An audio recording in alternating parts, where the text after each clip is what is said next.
Gaano na kaya katagal magkaibigan ulit? 6 years, no? Like, since junior high. Tapos ngayon, parehas pa kayo na pinapasok ang university. Sinundan niya ako. Ang kapal ng mukha mo, Kiana. Totoo kaya, takot ka mawala ako sa paningin mo. Utot mo. Aminin nyo nga, kayo ba? Hindi, no? We're best friends kaya. Oh. Best friends. Best friends. Wait, anong gagawin natin ngayon? Ba na yan, Kiana? Puyat ka kasi ng puyat kaya hindi mo na maalala. Shut up, Skylar. Maglalaro po tayo ng badminton. Yun ang hindi ko nadala. Extra shirt. I have. It's oversized. Bagay naman sa'yo lahat, huwag ka na magreklamo. Tsaka ito pala, pang-ipit.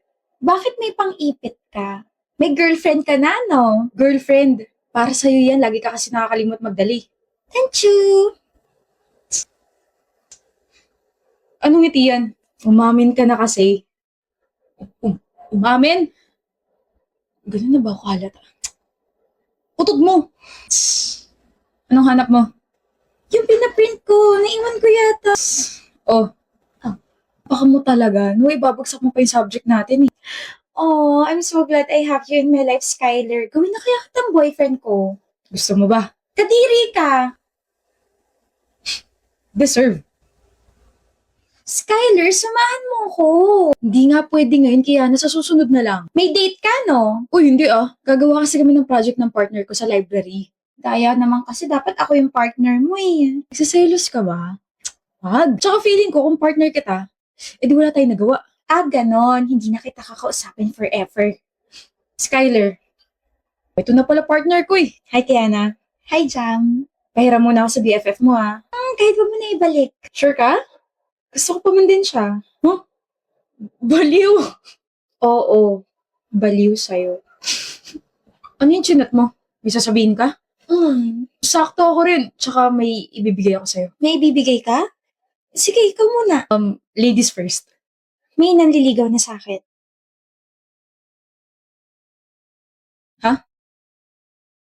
May nanliligaw na sa'yo? May nanliligaw. Si Darwin, yung nagpakilala sa akin before. Naalala mo ba siya? Gusto mo siya? Hindi. Pero niyayaya niya ako makipag-date. Like, getting to know daw. Getting to know. Eh di, may chance na maging kayo. Wala. Sabi ko, good luck sa date nyo. Ikaw, ano yung sasabihin at saka ibibigay mo? Oh? Flowers ba yan? Para sa akin? Ito? Ibibigay ko sa'yo ito kasi, kunwari, ikaw si Jam. Like, what if ikaw si Jam, tapos, pag binigay ko sa'yo ito, anong magiging reaction mo? Ganon. Para sa kanya. Oo, para sa kanya to. Yun din yung sasabihin ko. Pare koy! Natanggap ko na yung invitation! Talaga? Bango ha? Congratulations, ikakasal ka na. Bakit gusto mo makipaghiwalay? I'm sorry, Aubrey. Kailan, bakit nga? Sabi mo forever na tayo. Sabi mo never ka makikipag-break sa akin. Bakit ganito? Anong ginawa ko para magkaganito ka? Hindi kasi tayo compatible. Hindi compatible pero umabot tayo 1 taon. May mga ganun talaga, Bri. Late na nilang nare-realize na hindi pala sila para sa isa't isa. Huwag na natin ipilit kasi pares na tayo masasaktan. Nasasaktan na ako. I know.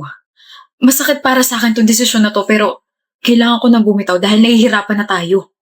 I'm sorry, Aubrey. Maybe sa next life natin, tayo na talaga, di ba?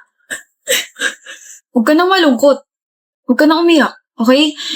Hindi talaga lahat ng relationship nag-work. I'm really sorry for this. Always remember na minahal kita at mahal kita. Sorry. Ano? Break na kayo ni Aubrey? 2 days ago pa. Parang hindi ka broken-hearted ah. Ginusto mo? Siyempre, dada moves na ako dun sa blockmate ko eh. Ganda dun, pre. Maganda si Aubrey. Iba si Aubrey dun sa blockmate na nakilala ko. Sobrang, alam mo yun, swak yung personality namin. Parang nag-click agad kami. So, nagkagusto ka sa blockmate mo habang kayo ni Aubrey? Oo. Walang yan. Muntik na nga ako matawa kay Aubrey habang nakikipag-break ako sa kanya eh. Bakit? Iyak nang iyak. Kunti na nga lang parang tutulo na yung uhog eh. Wala eh. Patay na patay talaga siya sa akin kaya ganun. Hindi siya umiiyak. Ano, Basti? Hindi siya umiiyak, Kylin. Ano hindi? Wala ka ron. Nandun ako. Nakausap ko pa nga siya eh. Hindi siya umiyak, pre. Peke yung iyak niya. Breezy. Huh? Basti, kayo na ka pa nandyan? Oo. Sorry, pero... Huh? Umiiyak ka lang, di ba? Tapos, biglang...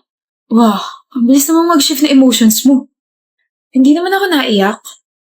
Pero, tingin mo, nasaktan ako sa pakikipag-break ni Kylen? I already prepared myself kasi alam kong may bago na yung buwisit na yun. Ano raw sabi niya? Masakit para sa kanya yung desisyon na ginawa niya? Maybe sa next life kami na talaga?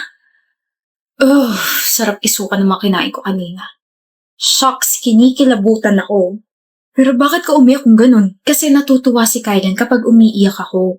Feeling niya, kinagwapo niya na iniiyakan siya ng mga babae. Tsaka hello, I'm a theater actress. Sayang naman kung hindi ko gagamitin sa kanya yun, di ba? He's already stupid na hindi siya agad nakipag-break sa akin. Pero lalo pa siya magiging tangat bobo kung ipagkakalat niya sa iba na iniyakan ko siya. But trust me, ipopost ako yung bank account ko. Ipagkakalat niya yan sa iba.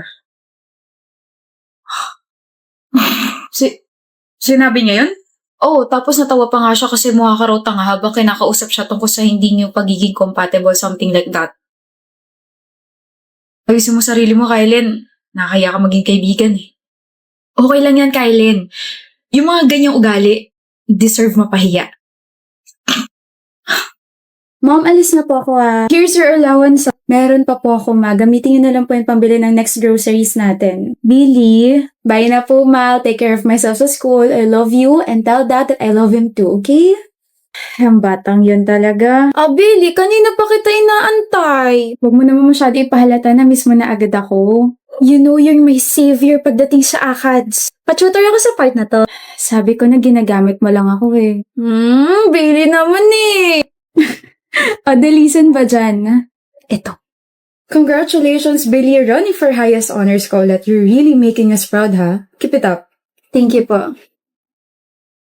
Hindi niya naman kailangan pumalakpak. Deserve mo naman talaga. Sad pa nga, lalo pang nilakasan. The dress is giving, Billy. Thank you. You wanna get the link ba? Pwede?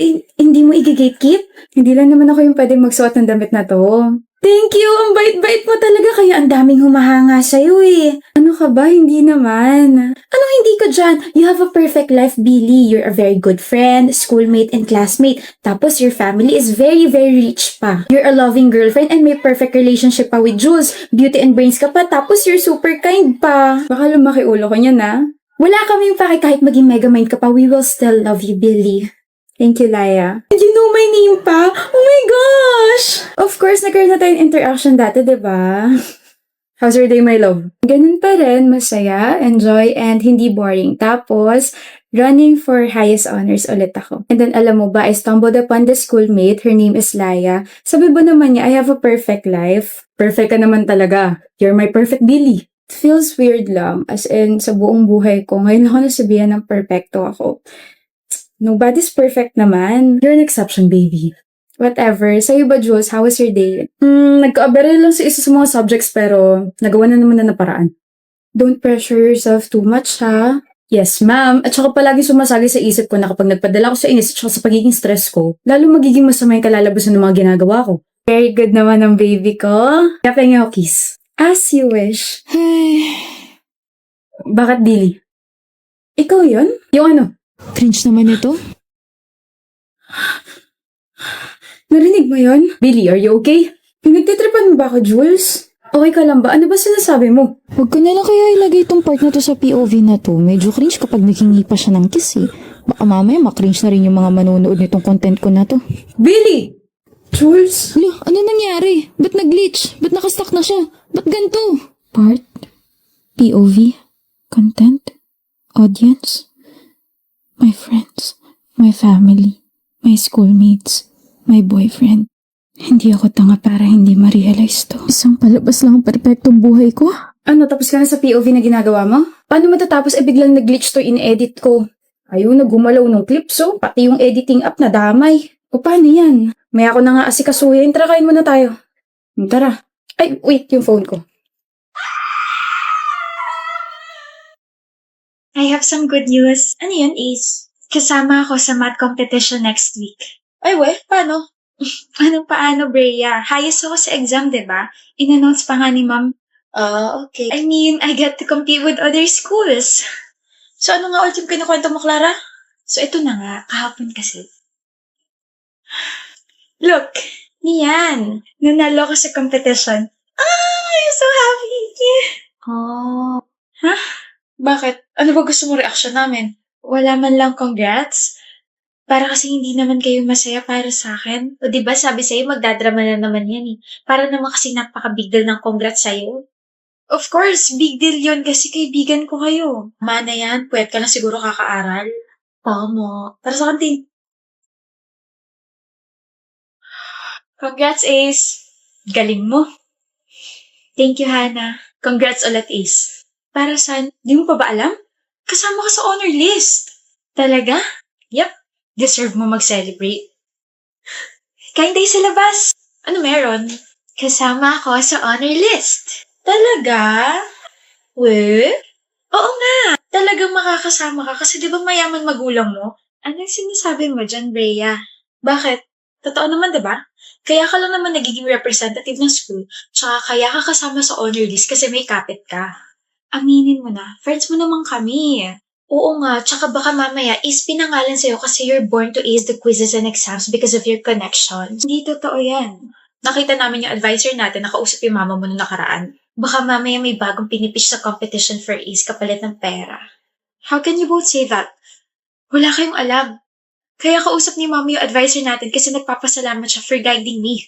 We're just saying na ang unfair kasi palaging ikaw ace. Give chance to others naman. Nabibigyan naman ng pagkakataon yung iba. Sadyang ayaw nyo lang aminin sa sarili nyo na bobo kayong dalawa, kaya ganyan kayo kay Ace.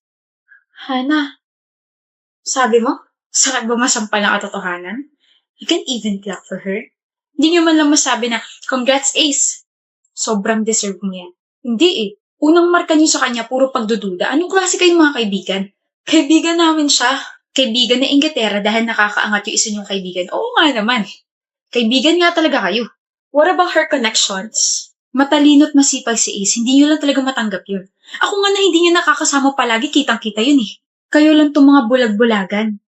You can't convince us. What is 20 raised to 2? Sige nga. 40. Oo nga, 40. it's 400. Huh?